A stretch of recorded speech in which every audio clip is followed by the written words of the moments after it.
कनवा में शोभे वाली जुड़ा पे लगा के जाली,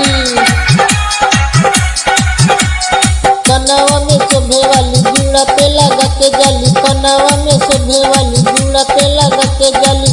चाल चलेली मत वाली बगल वाली जान मारली हो, बगल वाली जान मारली।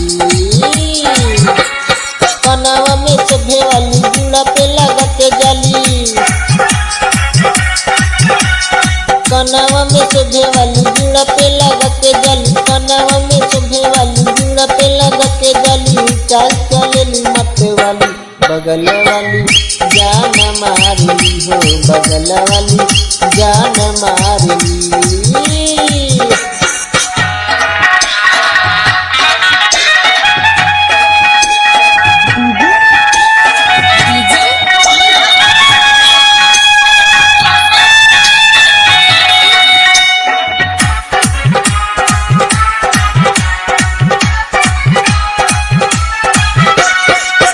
गोरे गोरे गाल जैसे फूलवा गुलाब के,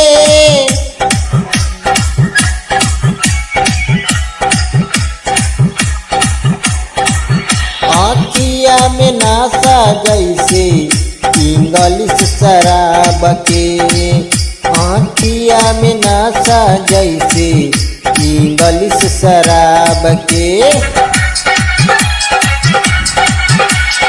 होठवा पे मध्यम लाली कारी रे नैन वाली, होठवा पे मध्यम लाली कारी रे नैन वाली, होठवा पे मध्यम लाली कारी रे नैन वाली।